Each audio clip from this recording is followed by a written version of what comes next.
იდეაც რაღაცა მინდა თქვა, ნახეთ, მიუხედავად ჩემი დამოკიდებულებისა გახარიასთან, განსაკუთრებით და მიუხედავად ლელოსთან, მთელი ჩემი мотиваცია დღესაც, როდესაც აი თუნდაც ესე მწარეებით ამ ადამიანებს ველაპარაკები ერთსაც და მეორესაც, ზუსტად იმიტომ, რომ ძალიან ბევრი ვეცადეთ, ძალიან ბევრი იმისთვის, რომ ამ ადამიანებს ეს გადაწყვეტილება არ მიიღო და იცით რატო? იმიტომ რომ 4 ოქტომბერს, როდესაც ბიძინა ივანიშვილი გამოვა და იტყვის, რომ კიდევ ერთხელ გააფარჩაკა ეს ორი ოპოზიციური პარტია, თავზე გადაახია ეს რა ქვია, არჩევნები, ხო? ჯერდი არც დაჭირდება ბიძინა ივანიშვილის განსაკუთრებული გაყალბება. მოთ პირდაპირ თქვა, ეს ადამიანები აზრზე არ არიან საერთოდ რა ხდება რეგიონებში. ერთხელ მაინც ჩასულა სიორიძე ან ბერდია სიჭინავა, ერთი საარჩევნო უბანი მაინც ჩაუბარებია.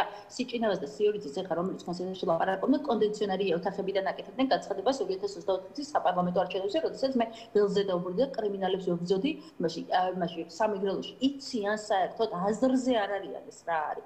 აზრზე არ არიან რა ხდება ველზე, აზრზე არ არიან რა ხდება საარჩევნო უბანზე, საერთოდ სიგიჟეს ლაპარაკობდა გუშინ პატა ზაქარიაშვილს რო უსმენდი, რომ 100,000 კაცი რო შეკრიბოთ ყველა საარჩევნო უბანზე, ხო წარმოდგენა არ აქვს საერთოდ რა ხდება ხომ 3,000 ცხელი წერტილი უნდა გაჩნდეს საარჩევნო უბნებზე. ტექნიკურადაც რო შევხედოთ, 3,000 ცხელი წერტილი შექმნა შეუძლია ერთადერთ პარტიას, ეს არის ერთიანი ნაციონალური მოძრაობა. ერთადერთი პარტია ერთიანი ნაციონალური მოძრაობა, რომელსაც შეუძლია რომ ყველა დააკომპლექტოს 3,000 მეუბანში კანდიდატი დააკომპლექტოს ემარს ასევე დამკვირვებლები და წარმომადგენლები ხდებდეს და კომისიის წევრები ხდებდეს. ვერცერთი ეს პარტია აგერახა დაიმასოვეთ ჩემი სიტყვები უბრალოდ და გადაამოწმეთ ეგრე რომ დადგება. ვერცერთი ეს პარტია ამის შევსებას ვერ შესრულებს და თუ შეძლებს იმასაც სუსი შეუსწევს, იმიტომ რომ მე მინახავს რეგიონებში მაგა წარმომადგენლებს საერთოდ აზრზე რო არ იყვნენ ესე სუსი როგორ უსწევდა ხოლმე, იმიტომ რომ მათ არ აქვს ინფრასტრუქტურა, რა ინფრასტრუქტურას აქვს ერთიანი ნაციონალური მოძრაობა. მე ნაკლებად წარმომიდგენია პოზიცია შეიცვალონ ამ პარტიებმა, როგორც ვაშაძე წერს ერთ-ერთ შესაძლებლობა თავის გეგმაში, მაგრამ თქვენ მინდა კითხოთ სალომე ზურაბიშვილთან დაკავშირებით. ჯერ გეგმაზე რას ფიქრობთ ვაშაძის გამარჯვების გეგმაზე და როგორ წარმოგიდგენიათ? მე გულწრფელად რომ გითხრათ, ეს ბოლომდე არ მინახავს სამწუხაროდ, იმიტომ რომ რაღაც ეს 2 დღეა ძირითადად გზაში მიწევს ხოლმე, მაგრამ პათოსი ვიცი. მე ამ სალომე ზურაბიშვილის ხელმძღვანელობით ერთი პოლიტიკური გაერთიანების ფორმატში ყოფნა როგორ წარმოგიდგენიათ? ხო, არ ვფიქრობ, რომ ეს ანუ მე ყოველ შემთხვევაში ჩემი პოზიცია ხა მე რო ჩემი პარტიის პოზიცია არ გითხრათ ამასთან დაკავშირებით და ჩემი პარტიის პოზიციაც განსხვავებული ალბათ ჩემგან არ იქნება.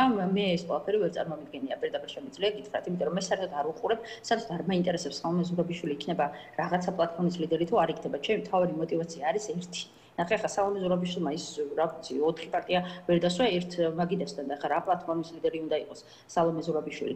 მაგრამ აქ ამაზე ანუ იმაზე კი არ არის რომელი პლატფორმის ლიდერი იქნება. ჩემი პოზიცია არის ესეთი, რომ ჩვენ ყველაზე მთავარი არის ის, რომ ვიღაცაებს და ადამიანებს მათ შორის ოპოზიციაში და ეს განსაკუთრებით გამოჩნდა გახარიასა და ლელოს პოზიციებში აღმოჩნდა, რომ მზად არიან იმისთვის, რომ სისტემური ოპოზიცია იყოს. მზად არიან იმისთვის, რომ შეეგუონ ამ რეჟიმის არსებობას და რაღაცნაირად რეჟიმთან ითამაშენ, ისე რომ იქ 2-3 საკრებულოს წევზე ან 4 საკრებულოს წევზე იყოს ვაჭრობა და ჩვენ ესე არ უყურებთ. ჩვენ ვთქვით, რომ რეჟიმის დამარცხება არის მნიშვნელოვანი, რეჟიმთან თანამშრომლობა არ შეიძლება, ბოიკოტი არის ამის ერთ-ერთი გზა, მაგრამ არა ერთადერთი გზა და ბოიკოტის კამპანიის ფარგლებში და არ თანამშრომლობის კამპანიის ფარგლებში ჩვენ ყველას мотиваცია უნდა იყოს, რომ საქართველოს მოქალაქეები მოამზადოთ იმისთვის, რომ ქუჩაში მრავალათასიანი წინააღმდეგობა იყოს საქართველოს მოქალაქეების. მე ამას უყურებ და უნდა რევოლუცია დაარქვან, ამას უნდა რეჟიმის დამხობა დაარქვან, მაგრამ რეჟიმი უნდა დაიმხოს და რეჟიმი უნდა დაიმხოს მხოლოდ საქართველოს მოქალაქეების ქუჩაში ბრძოლით.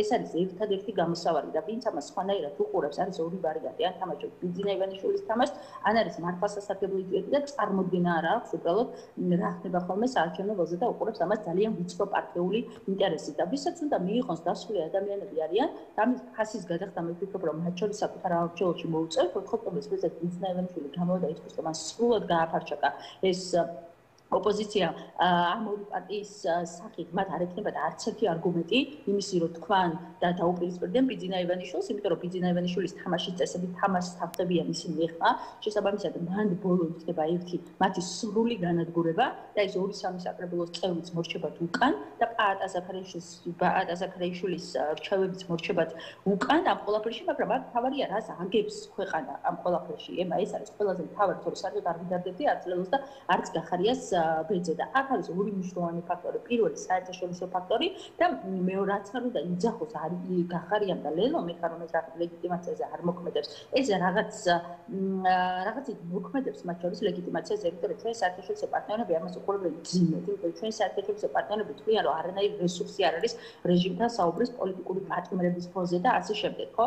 და თუ ოპოზიციის პროდასავლური ოპოზიციის ნაწილი ამბობს რომ არა მე ვხედავ შანსს და შედის ამ არჩევნებში რომლის სადაც გამარჯვების არჯერა არ არის, ხო, ეს საერთაშორისო პარტნიორების არჩევს ცხადია რომ კითხვებს, აი ართულებს მათ შორის მათ პოზიციებს, ეს ერთი და მეორე, ეს არის დაბრწყმა წინააღმდეგობის მოძრაობის, იმიტომ რომ რას ნიშნავს? ეს ნიშნავს იმას, რომ შენ ეგუები იმას, რომ ეს რეჟიმი არ შეიცვლება, რა ვიცი, მომდევნო არჩევნებამდე და მომდევნო არჩევნების შემდეგ კი კაცმა არ იცის, როდის რიგარეშეს არ გულისხმობ ამ შემთხვევაში, როდის შეიძლება შეიცვალოს და